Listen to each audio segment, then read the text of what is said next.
10. Nikon attire. All right. Well, I think this is going to wind up being just sort of a largely Nikon gab fest based on, the questions that we have seen stream in. We'll try to do a few sort of general things, but I think go ahead.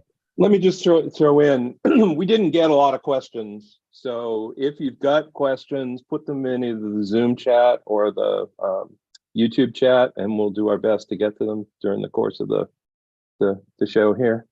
So we're just about to head into workshop and vacation second half. We've got Glacier. Actually, a month from today, we will have just finished up the Glacier workshop. I'm excited for Glacier. So we're not gonna. The next office hours will be August 1st. As of right now, we don't have a topic for it, but as we get closer to it, we'll post something on, through the ATS and other things like that. We should show some pictures from Glacier. Yeah. That's going to be a great trip. It is going to be a great trip. So looking forward to it. And if we're also working on getting the Mazatlan and Costa Rica workshops ready. If you are on the wait list, but if you're not on the wait list for those, you can send me an email, Rick LePage, or rick@hudsonhenry.com, and just let me know which workshops you're interested in. And by Mazatlan, we mean the total eclipse. Right. That's a short trip to a place full of beautiful old architecture with the eclipse occurring for like 4 minutes. So it's going to be pretty amazing. So anyway, we had some fun news overnight, did we not? We did. I'm actually going to do my first little YouTube short today to just kind of crow about the fact that Nikon actually listened to this community and other people out there on, wherever, and they're adding exposure delay back, or they did add exposure delay back for the Z9 and firmware 4.0. And I'm sure it'll come to the Z8 users shortly thereafter. They're going to do their little leapfrogging thing, but it seemed like how I can move to Nikon. There you go. It seemed like a silly thing to remove. It was one of my favorite features that they ever added back in the DSLR days. It made so much sense. And then I guess that some brilliant engineer thought that if there's no shutter, there's no need for exposure delay, without thinking about pressing the button, making the camera shake. So there you go. I'm glad it's back. And then their argument that, oh, well, you can use the timer mode, but the shortest duration timer was 2 seconds, and that stupid autofocus assist light blinks the whole time it's doing it. So nice to get rid of that and get exposure delay back. Yay. Make sure you get firmware 4.0. It adds some other crazy cool stuff too. Both for video shooters and for people who want to, say, use their camera remotely, and the camera, you can program it to actually sense if a subject comes within a certain radius of the camera from a certain angle, and it'll automatically start auto subject detection, tracking, and firing without you doing anything. So that's pretty cool. Neat stuff. All right. So today we're gonna just go through some gear questions, and mostly Nikon gear questions. Mostly Nikon. Although there's a couple of interesting ones. Actually, I really do want to deal with this. We've had a couple of people ask about this Benro auto leveling tripod, and I've watched the videos for this thing, and it's like a motorized tripod with the legs that extend and all that sort of stuff. It's a Kickstarter project, much like the what was the other one? The Peak Design travel tripod that we're not big fans of. But no, I don't see how anyone would really want to put their camera on something that could potentially tip over. You watch that. I mean, it's worth looking at, but it's just kind of funny. They've got a couple of tripods where they've literally got a 100 to 400 and a decent sized mirrorless camera on it. That's like, that thing starts moving around. I Every don't one know. of the custom tripods that I use, build, and sell has a real simple way to level it, just like that.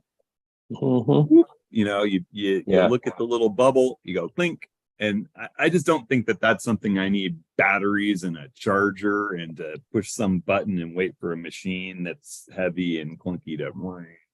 Yeah. I mean, it seems like a solution to a problem that just has a far simpler one that the human brain can solve faster. That's my opinion. Benro, makes some good budget, a little bit heavy but high quality tripods. I've used and recommended Benro tripods. I like what Leo Photo's doing a little better. I think it's more innovative. I think it's lighter, a little better designed. It's interesting. Leo Photo kind of always is a little bit of a head scratcher for me. I think it must be a large company in China that has totally compartmentalized different divisions with different engineers, because their leveling adapters and legs are wonderful and innovative and really push design beyond what Gitzo and some other brands that I've used in the past do. And yet I just can't stand what they're doing with their heads and some of the other things. Yeah. Clamps and things just seem really derivative of other companies and poorly made. It's just bizarre. They're like totally different. I wouldn't recommend one. I love the other. So Benro makes good solid stuff. I think that it's solving it. It's, there was another, I won't name the name, but a company sent me a product. I thought they were sending me a motorized slider for some video work and time lapse, and instead they sent me this motorized dual axis automated panorama setup that you can run from an app on your phone. And I played with it a little bit and I was like, this is just so much more complicated than watching the grid on your camera and just shifting and shooting and shifting and shooting. And it takes 5 times as long to set this thing up and then enter all the parameters in the app and push a button to watch it do it automatically. And it takes the fun out of it, to me personally. Plus you're hauling all this extra stuff with you that you don't need. If you just have a fluid head, you can just tilt and pan and do your pano away. It's like, so I don't know. But sometimes I think people come up with this, wow, there's a way I can sell something. People are struggling with this, but then they design something that's a little more complicated than just doing it by hand. So yeah. While we're on the subject of tripods, we had a question about a gimbal for working with longer lenses and long primes. We don't use gimbals as much as we used to, but you've got what, a Wimberley? No, I haven't. I do have a Leo Photo gimbal. I like their gimbal. I don't like the clamp on it. That's my one. I can't stand the Arca clamps that Leo Photo uses. You have to twist the knob like 4 times to get your camera loose from it or to tighten it on. I mean, that's a nitpicky thing, but the gimbal's nice. I just don't tend to use a gimbal. It's, I'm generally traveling with a lot of stuff, and it's one more big thing to haul along with me. And for me, this fluid head will hold my 800 just fine. Now, granted, I need to twist that knob so that it doesn't do a slow fluid slowed, flop. But even with my 400, it's not a catastrophic flop. And it lets me, get balanced with a long lens foot and still turret and twist around. I just use the fluid head. It works for everything, and the fact that our newest primes, and I'm fortunate enough to have them, so is David Archer, are really hand holdable. So I don't use the tripod nearly as much, and they're lighter for using on a system like this. Now, a gimbal is the cat's meow if you're a person who just goes to, a location in a vehicle. That is your primary thing. You're a birder. You're someone who goes to a fixed location, sits in a blind with a big long lens. You're not moving around a lot. And it's so nice because you can just let go and the camera hangs in space when it's balanced. The only real difference for me using this over that is that when I stop, I just want to twist this big lock knob on the side so that it doesn't flop on me. David, do you use a gimbal anymore? Not as much, usually only in the blind. Yeah. Now that I have the lighter 400 with my previous 400, it was not hand holdable. So I had to use a gimbal pretty much all the time. But I've got a Wimberley and I've also got a Wimberley Sidekick. Mm-hmm. But like Hudson said, don't need them as much anymore these days. Yeah, I had a Wimberley Sidekick. That's a nice thing. You can just, you can put your head vertical like this and then drop your Sidekick in sort of where my nodal slide is right here. And then you use the tripod's pan and then the other half of the gimbals dropped in there. It's a nice, that Wimberley that's a cool product that they make. I sold mine to MPB because I just wasn't using it. I traded it in on some other gear that I bought, but that's nice because you can use your standard head and use its pan rotation, and then it's just the arm that comes up, it clamps in, and it's got the upper vertical clamp that you can get leveled in. It just creates It's a good gimbal. compromise for travel when you don't it's a want good to select compromise your for big, travel. your big gimbal. Yep. Because But it again, works equally as well. I mean, I really just, even with the Z9 and the 800 PF, I have just kind of no problem getting pretty balanced on the fluid head, and then because the fluid slows it down, it can't have a catastrophic flop even if you forgot to lock it off, and it does that panning and tilting and turret style. So for me, the fluid head really does kind of do everything for me. Yeah. I mean, Tony Roberts asked, what tripod attachment would you advise for stills using a Kirk L bracket, but not the fluid head Hudson was showing? And I would say you want the fluid head Hudson was showing. Well, the fluid head is the nicest tripod to use. I mean, this little guy, I love Acrotech's panorama head. It's a much more expensive head than the base fluid head. It comes out about the same if you add the Kirk bridge assembly. But I mean, again, the beauty of it is the ability to separately pan and separately tilt, and then they've got this nice tension adjustment right here that's really nuanced for whatever weight lens you have, kind of like a ball head, but you can lock it. Because the problem is when you want to tilt, you can pan with a ball head, but the minute that you want to tilt, everything just goes loose and you have to be careful to keep your level, and it's just difficult to make that minor adjustment down or that minor adjustment up in composition. Or if you're working with a long lens, that ability to use it like a gimbal is not there. So there's great advantages to having an easy to use pan and tilt head. The fluid makes it even easier yet to use. So once you've had it, it's really hard to go back.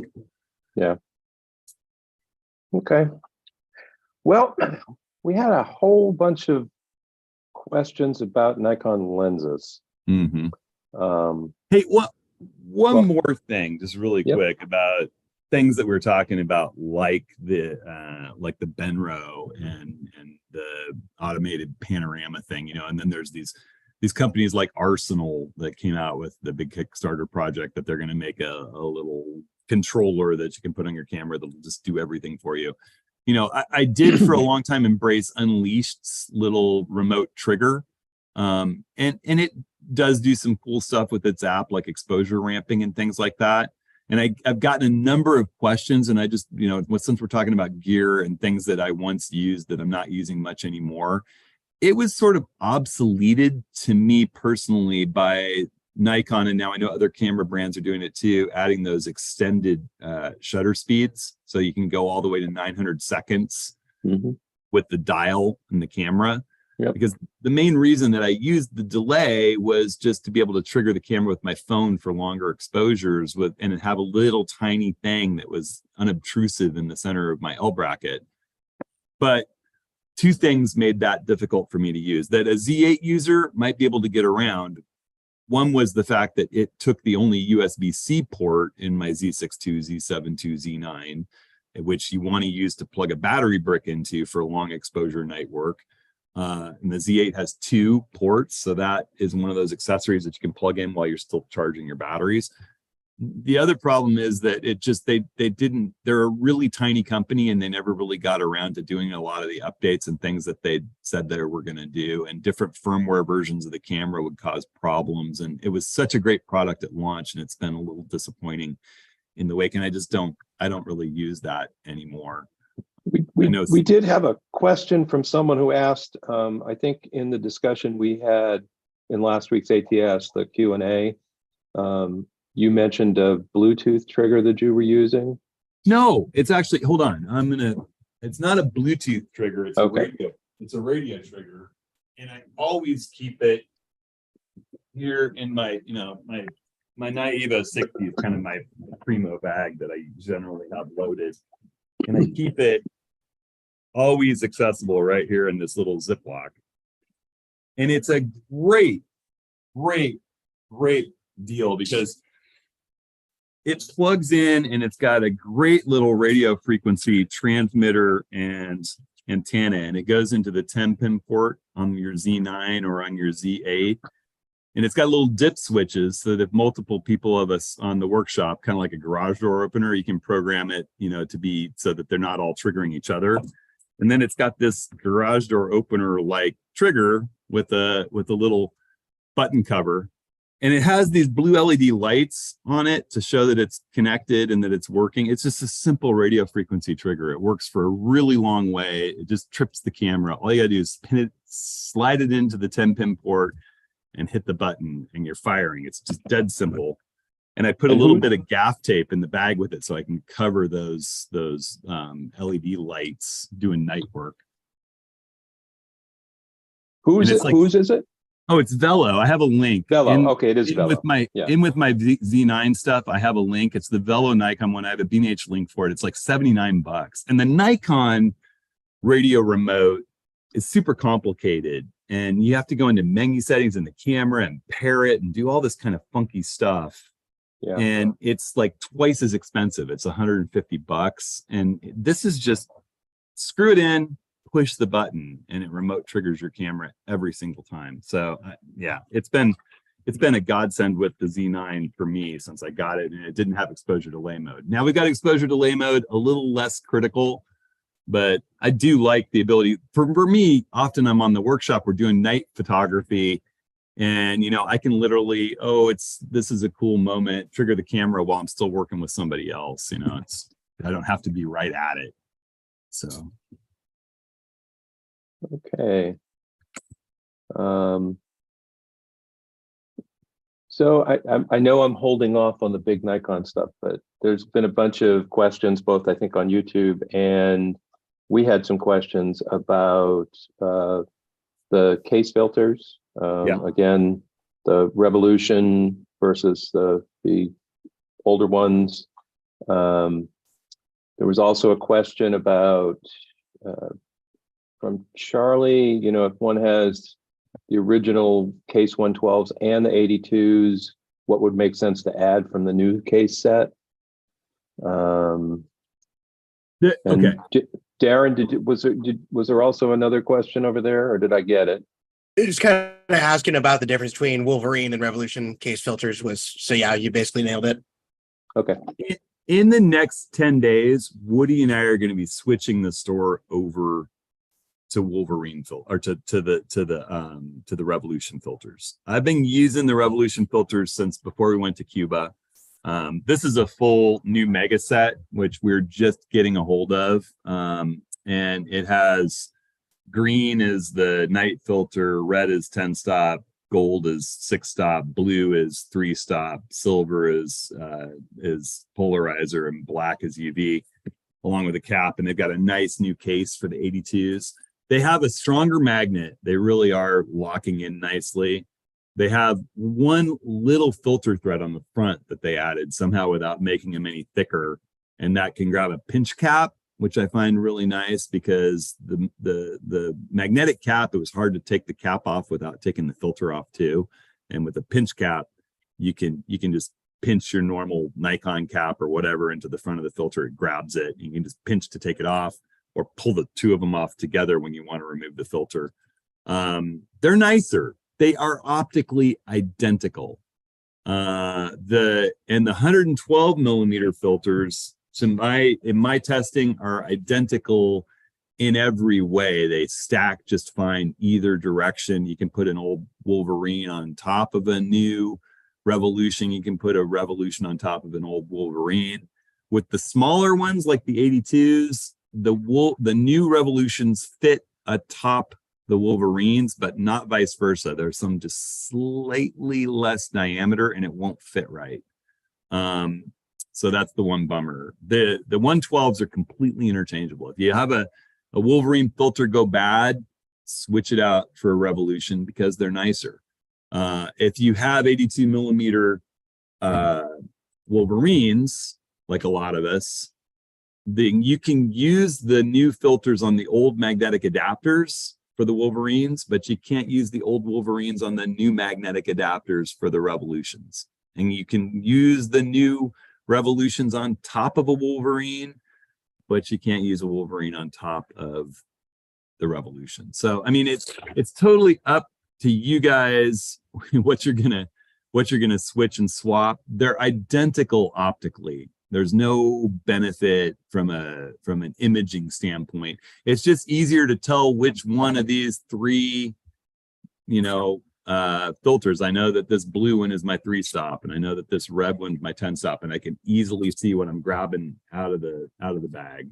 And the magnetism's a little stronger, so I'm a little less worried about knocking around with it on the front element of my lens, in between different shooting locations. Rick can attest, when we were in Cuba, I had a 3-stop filter in front of that 82 millimeter adapter on the 85 1.2 the entire trip, bouncing on my hip. Yeah. Never once came off. So I've been using the Wolverines for quite a while and they've been fine for me. Yeah, I can't shake a Wolverine off. I mean, either the magnetic filters are so nice to use. They're just dead simple. You can switch how many stops and neutral density are out in front, pull your polarizer off, slap neutral density on, stack them. It is so dead simple. And you just leave that inset ring in your HB97 hood that comes with the 14 to 24. Or you can buy this. If you have a 14 to 30, it snaps on it. It snaps on all the 2.8 zoom lenses for the Nikon Z system. It fits on the 51.2. You just leave that embedded ring. You can grab any of these filters and drop them in there and stack without worrying about vignetting at 14. They just click right in there and they're not falling out. So I don't know. They're just so easy to use. It makes using an old threaded filter really onerous after you've had them for a while. And the image quality is great. They're optically wonderful. The Wolverines are just as good optically, like I said. The new ones, just the color coding and the stronger magnets are nice.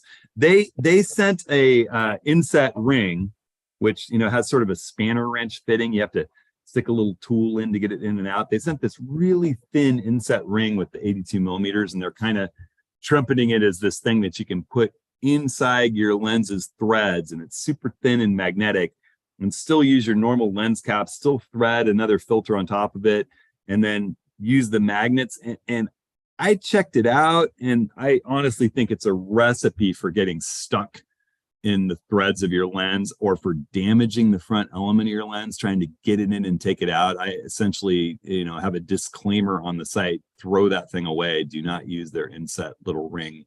It's just a recipe. Up your don't for the smaller filters, use their normal adapter that threads onto the front of the lens. It still has pinch cap threads to grab a hold of, and you can just drop a filter onto it. But that inset ring thing was a bad idea. It's a great kit. Just wad that up and throw it in the round file. No, that's not true for the 112. The 112, the inset ring is this big chunky piece, and you're only threading it into this hood, so you can reach in. It's not a problem. It's the thing to use, but not the one inside your lens. Don't do that. They're great. And like I said, we'll have the mega kits in 82 and 112 along with individual filters very shortly. I basically just need to get around to writing all the product descriptions for the website, and I've been slammed with kids' birthdays and kindergarten graduations and stuff lately. So Oh, and the other thing I would say is, if you want anything from Case, literally the biggest national distributor lives 20 minutes from my house and has tons of stock. So I can get it one extra day. If you want something that's not 112 or 85, we can really easily get anything and invoice. So just let us know. Okay. Okay. Well, you don't have, do you have anything more on sort of tripods, accessories, filters, Darren? No. No, there's an astrophotography question, but we can get to that when we start talking about things. Okay. All right. Astro-like things. So there was a bunch of questions sort of about lenses. Thoughts on lenses. A bunch of people are asking about the 100 to 400. There's questions about, is the 24 to 72.8 better overall than the 24 120 f4. I know Thomas Heaton did a thing last week that caused a bunch of people to get all hot and bothered on the internet by saying that he didn't think the 24 to 120 was as sharp as the 24 to 70 f4. Which I thought was, yeah, I know, but I wonder if he's got a bad copy. I don't know. That's what a couple people have said, but it's again, it's different photographers work in different ways, and they find things that are important to them one way or another. But anyway, I have been so happy with the 24 to 120 that I got rid of the 24 to 70.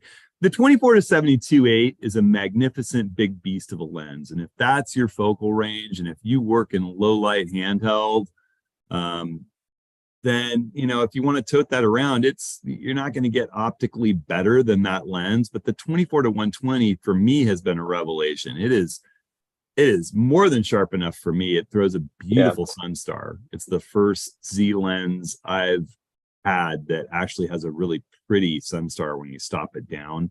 You go a little wide angle, put the sun peeking over the ridge in the frame, stop that lens down.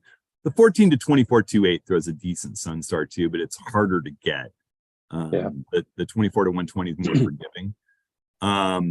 And it's such a usable focal range. It's the lens that's on my camera more than anything. I think that's a really brilliant choice that they offered it as the kit lens with the Z8. I'm really glad that they did that, because offering a little bit of a deal on that lens, it is such a good single lens punch. I mean, and the 100 to 400 is, I read Nassim Mansurov's review not long ago, and he argued that it's the best of its kind ever made. And I would agree. It's large, it's a little bit bigger than you might expect a 100 to 400 f4 with the variable aperture to be, because they made no sacrifices in optical quality. It is so sharp, and it focuses so close. You can use it as a macro lens. And it's just, every time I use it, I kind of marvel at the image quality that comes out of it. It is not great with the 2.0 teleconverter. People are constantly trying to convince me otherwise, but it really slowed the focus down. The out of focus elements don't look as beautiful. It has a really beautiful bokeh on its own if you have blown out backgrounds and sharp images close to you, and it focuses really close to enable you to do that with f4 and f5.6. But it's a miracle lens. I got rid of my 70 to 200 because, honestly, with Lightroom's denoise built in, and on one's no noise AI and Topaz and DxO's products, we can shoot at higher ISO and get great results with, as long as you get a sharp capture. They can comb that noise out in the demosaicing process as it interprets that raw data. And I'm not using those lenses generally for portrait work. I use a fast prime for that kind of stuff. I love using a smaller fast prime for that kind of thing. So for me, it's about capturing distant subjects, and the versatility of 100 to 400 is awfully hard to beat. And it works well with the 1.4 teleconverter, and then you've got 140 to 560, which is great. I mean, it's it's just a wonderful little tool. And honestly, a lot of times my 1-2 kit is sort of the 24 to 120, 100 to 400. Throw a 1.4 teleconverter in, throw a 14 to 24 or a 14 to 30, which is a really nice little lightweight lens. I love that kit. That's my zoom kit. Augment with primes for low light and hand holding in extreme low light situations. I love the 21.8 for star photography. It's just amazing. And I love the 50 1.8, which I do almost all my video with. I'm looking at you right now through the Z9 with the 51.8. Love that lens. And I've been playing around with some other primes too. We can, if we have time, we can get into that. Some things I'm taking to New York with me. I don't own them, but B&H has loaned me these Voigtlander Nox they just came out with, the 1.0 a spherical 50 and the 1.2 40 millimeter, and they've been kind of fun for Z mount. They're manual focus, but man, are they cool lenses.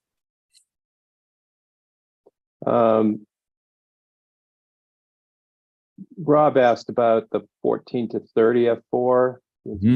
You have any idea how the sun stars are on that puppy? They're not great. Yeah. No.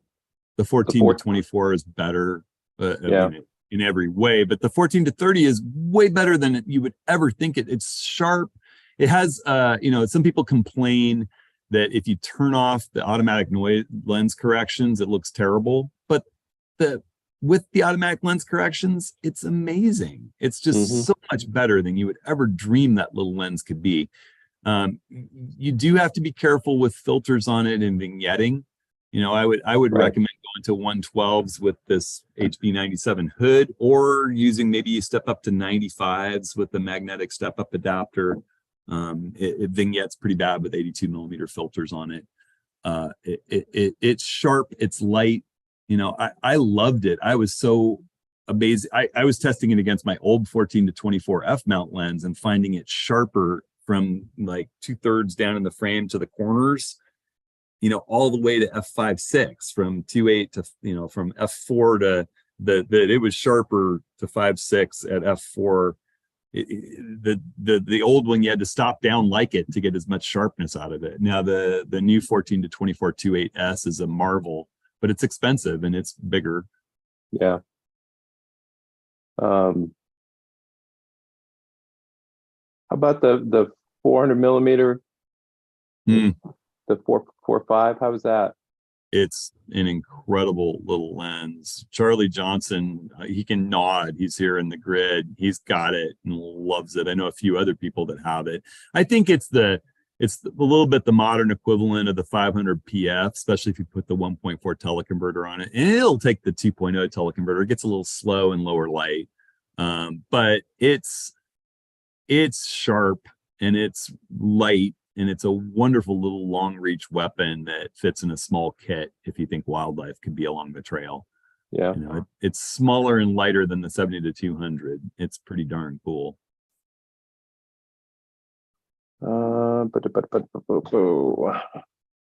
It and the D800 are if you're backpacking and you're taking the 100 or the 24 to 120 for landscapes in general, shooting on the trail, and then you have the 400 in case you encounter some wildlife you want to shoot or birds. I mean, that's a lightweight dream kit right there.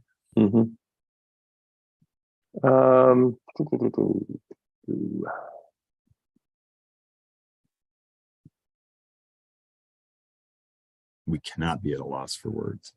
Well, a bunch of the lens questions are actually very similar. They're all sort of similar. Lots of people are asking about sort of budget. I'm going out, I'm buying a Z8. So, what are the lenses that I should be thinking about when I've got to be careful? I haven't talked to Art Wolf in a really long time, but back when I was talking to him was kind of the revolution in the f4 glass in the Canon world. Do you remember when Canon came out with the 100 to 400 f4? Yep. And the really nice 70 to 200 f4. Yep. And they were making some smaller, lighter lenses. And I think they had a 24-105 f4 that was really nice for the DSLRs, like the 5D. Yep. And I had that lens for a long time. Yeah. I just remember Art Wolf saying, dude, these lenses are so sharp. And the ISO from these cameras is so much better than I had in the film days. There's no way I'm schlepping 2.8s to the other side of the world to photograph wildlife. I've got these lightweight optics that are razor sharp and cameras with amazing high ISO. This is 10 years ago. Everything's gotten even better since then. I think if you're doing studio work and you're exacting and you have great paying clients, you can get the absolute best optical quality out of the 2.8s, but there's not that much reason to spend that much money on it right now. If you shoot, high school sports or, college or pro sports and you're on the sidelines at night, the 70 to 200 2.8 is going to be an amazing lens for you. If you're going out in the wilderness and putting your lens on a tripod where you can slow down the shutter speed, the 100 to 400 and the 24 to 120 are an amazing combo that take a lot less room in your bag and a lot less dent in your pocketbook than the big Trinity series. So yeah, I kind of think that those days are over for a lot of people. Yeah. I mean, I bought the Sony 70 to 200 f4 when it came out, and once the 100 to 400 came out, it was like I stopped using that lens, and I was never interested in the 2.8s. A lot of working outdoor photographers that, successful working outdoor photographers almost across the board were shifting to f4 glass a long time ago. What about, have you used any of these, sort of smaller pancake lenses? I have the 28-2.8, and I've played around with the 40. There's a new one out. What is it? It's like a 24. I haven't tested that new really cheap one out. I probably should at some point. I found that the 28-2.8 is wonderful on the Z50. It's a little, its edges are a little, that you have to stop it way down to get sharp edges with the bigger full frame cameras, which is one of the rare Z lenses I've found for that. But yeah, I haven't played around too much with it. Yeah. Okay. The 1.8s are just amazing. They're not tiny, but man, are they good. Yeah. Yeah. Darren, you got anything over on YouTube? Nikon related, lens related? Darren's muted. Darren's muted. You're right. There's a button I should press to fix that.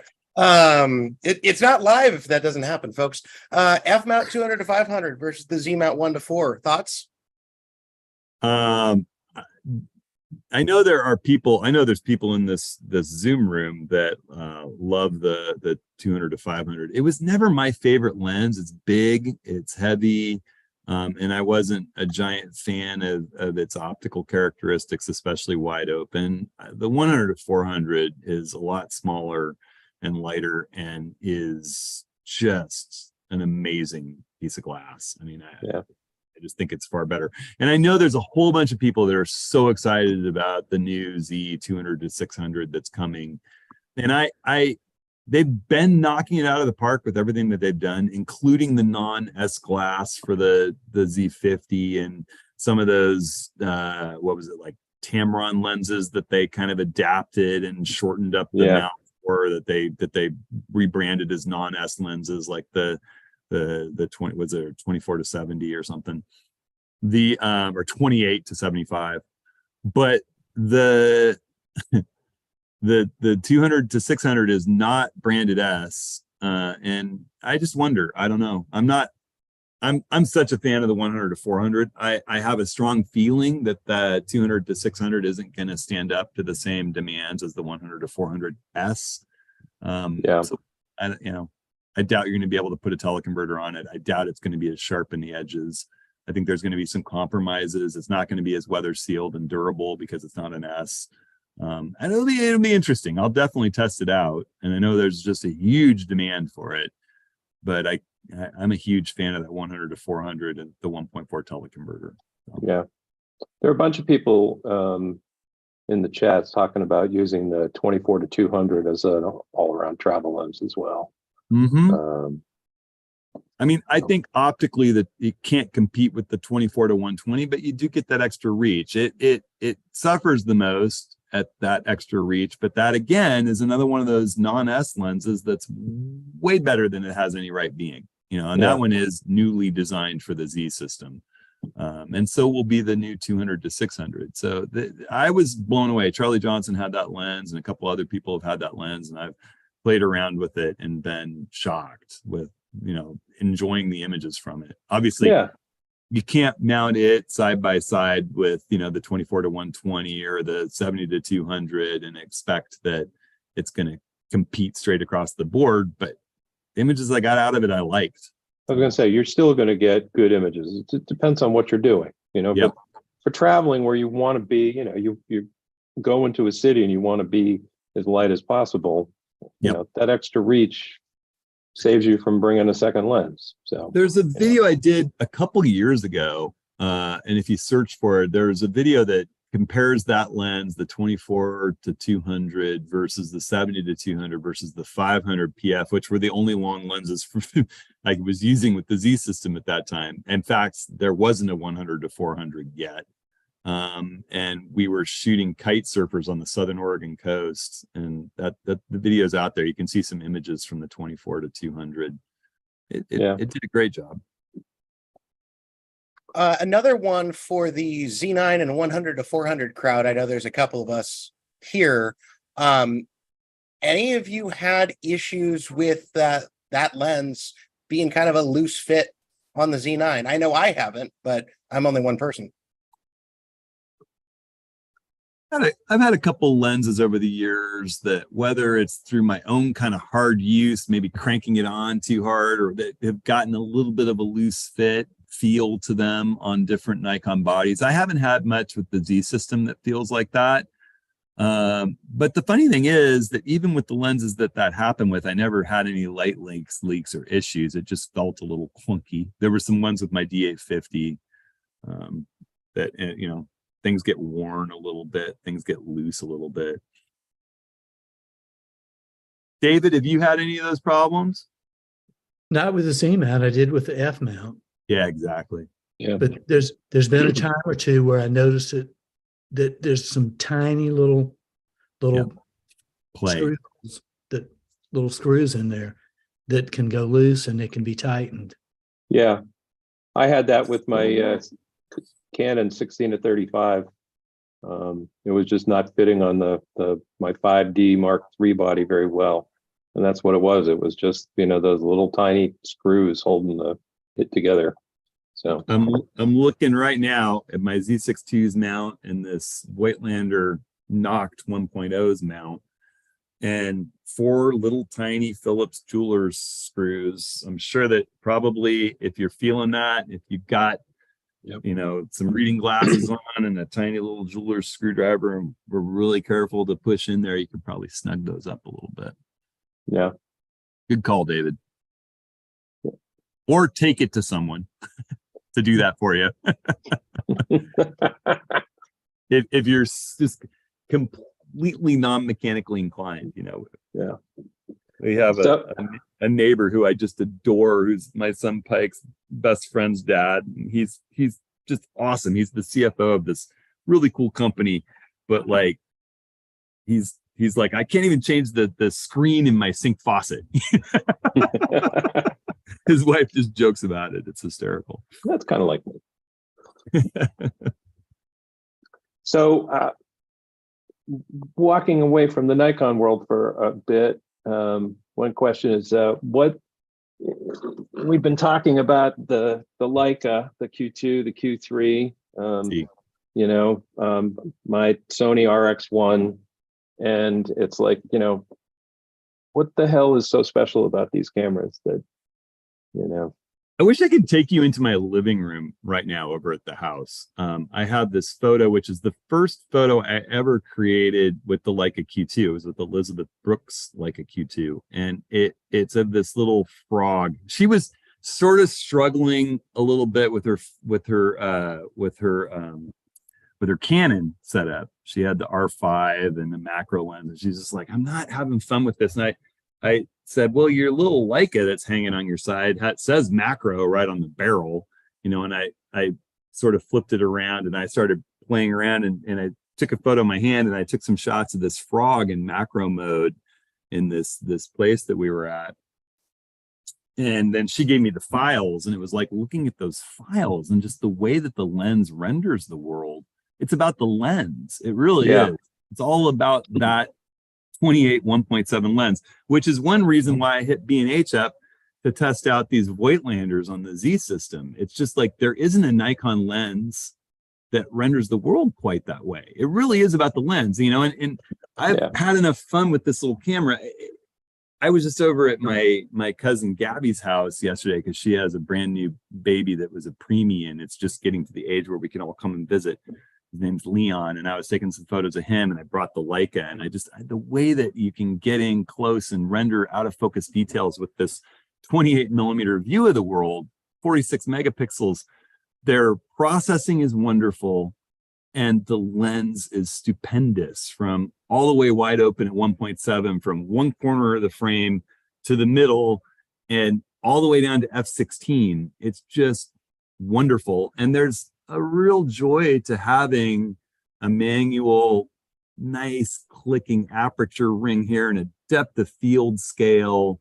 And the way that it manually focuses in the OLED viewfinder is awesome. It automatically jumps into 100% view and peaks as you're focusing in the nicest way to make it dead simple. The shutter dial on top, I don't know, it links me to an old school way of shooting in simplicity with this spectacular lens. The lens is amazing. When I bought the RX1, back in the first RX1 in 2012, watching you when you first got the Q2 reminded me of my experience way back then, which was, and the RX1 has a 35 millimeter f2 Zeiss lens. It's a rangefinder as well. It's compact as hell. It's way smaller than this. It changed the way that I shot, but largely because it has such an amazing combination of sensor and lens, and that's one of the things about the rangefinders is that, the companies, and Fuji does this with the X100 to a degree as well. It's you're tuning this optic with this sensor. And it's just a completely different world, And I mean, it was funny to me because, I probably shot, I would say 60% of my photos in Cuba, maybe 70 were shot with the RX1, and I have the Mark II, which is 40 megapixels, but it's from 2016. I was bitching a bunch because it was like, it's slow, but it works. It's a great camera for, that type of photography, street stuff. I mean, it's always in my bag with me, which is, I'm not, I have my camera equipment in the back of my truck a lot, but it's still just walking around town, I can have it. So, and I've kind of gotten down on, at least from the iPhone side, on the camera and the phone, especially for shooting RAW. I'm not real happy with Apple's Pro RAW. So I just use the phone for snapshots and stuff, and then I shoot, with this in RAW. So. Yeah, I'm shooting. I have my Pixel 7 Pro takes amazing images. But since I have the Leica, I'm not using it as much. It's funny because it's about the same focal length as your phone. It is very similar, but all of a sudden you're taking photographs. It's not snapshots. You can make photographs with this. And you have such easy control, and the quality is just stupendous. It's interesting. I people complain so much about the price, and it is expensive. They have a niche. Like Porsche or like Ferrari. I mean, they have a niche, they have a clientele that's willing to pay that money, and they'll charge what they can get. but they always have, and their lenses are so good, and they've been making Yeah. small, fast lenses for so long that I took a look based on Chap Jackson's, like, you should look at the M's. I took a look, and I'm not ready to jump into that. I'm not going to spend that money on manual focus No. only without an OLED viewfinder. But I did look, and the lenses for the M system cost far more than the Q2 that comes with the camera and the sensor. I look at I'm like, well, I'd love to get that 9,000 M11 body and the $8,000 50 and the and you're like, holy cow, those lenses are so expensive. People actually in the Leica world think the Qs are like a lens with a free camera attached to it. Yeah.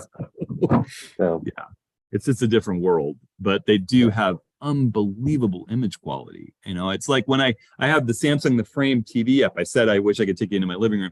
I had this big 65-inch 4K display that I could put my images up on that just sort of rest as art on the wall, and we're always rotating images through, and I threw a few new ones in there, and I put that picture of the frog on the flower from Costa Rica. That's the first Leica image I ever took, and it just looks different up on the TV. Stacey's like, that image is amazing. It's just like the depth and the way that it renders the color and the way the focus falls off so smoothly and the way the out of focus detail. It's just the lens. It really is just the lens. It's a different kind of shooting. It is. That's when we talk about practice, we talk about becoming a better photographer, it's a lot of it's just thinking differently when you have a camera in your hand. Yeah. And, when you have that camera and that's the only camera you get, you think a little bit different about how you're going to frame a shot or what shot you're going to take. Yeah. So.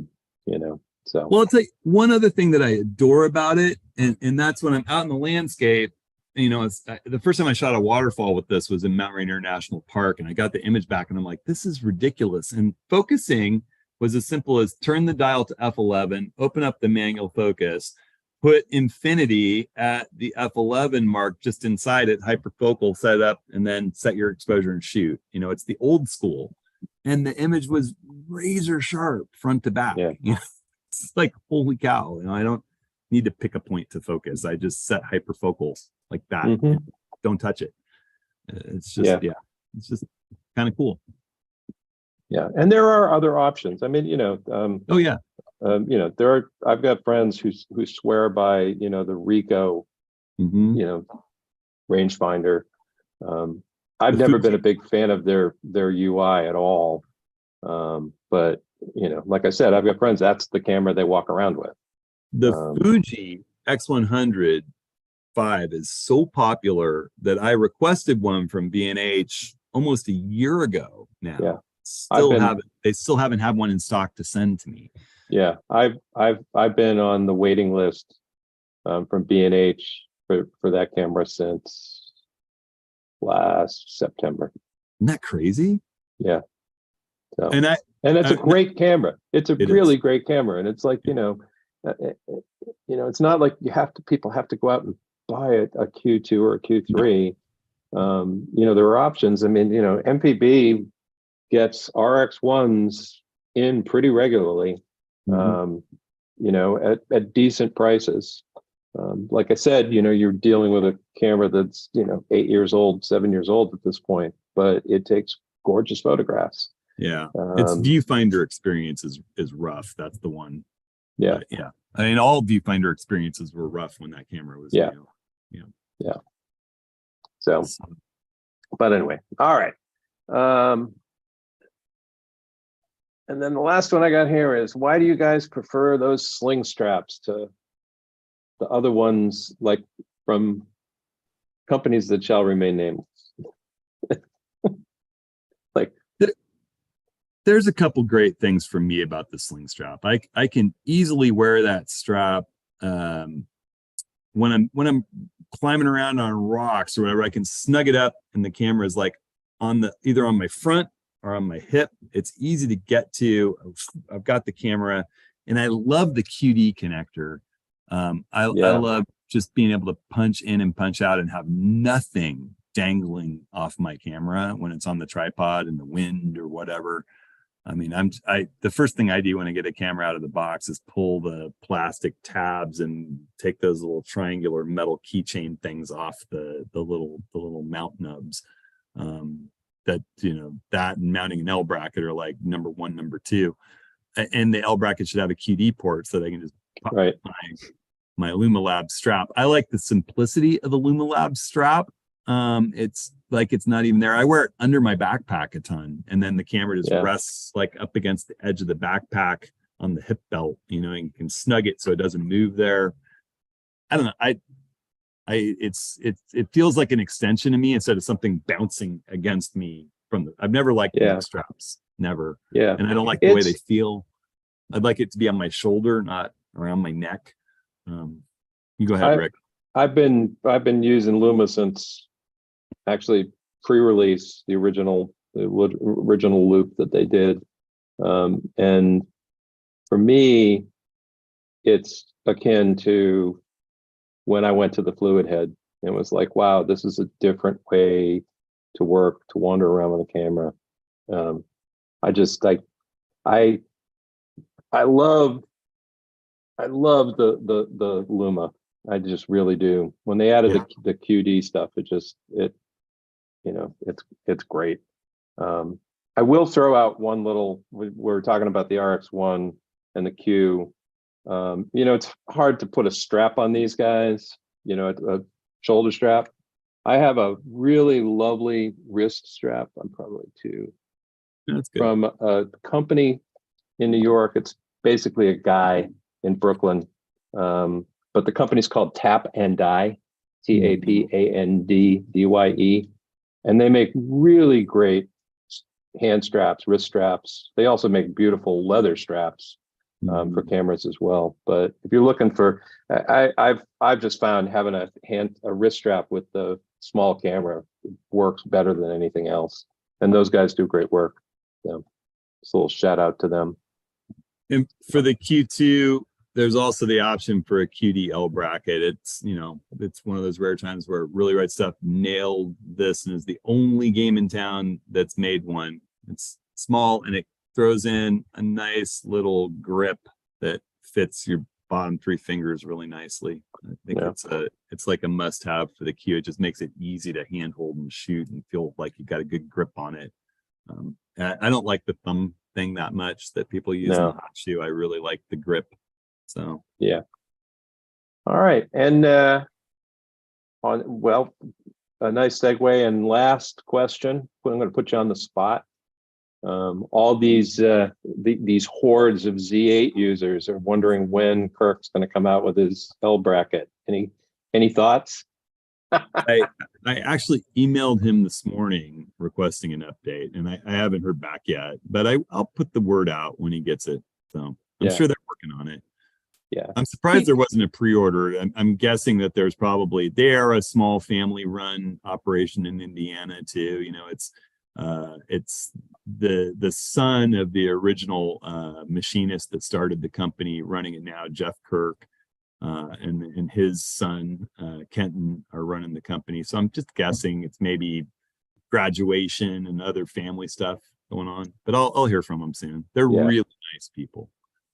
Well, and it's also, I mean, in general, it seems like he takes 30 to 60 days to get up to production on those. Yeah, especially because it's a new form factor, right? I mean, it's a little bit bigger. It is, but typically they put something up for pre-order, so that's the one. Like, when can I get the pre-order link? Yeah. So Small Rig always has something that's not as nice really fast. Yeah.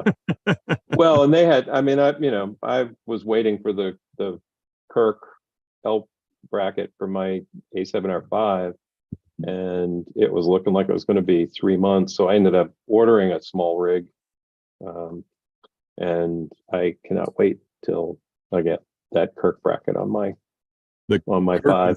The Kirk is sitting on your desk over there. I have it waiting for you the next time we see you. Glacier. Yeah. Okay. All right. Well, I think we've wasted another perfectly good hour of everyone's time. I had fun. Good to see everybody.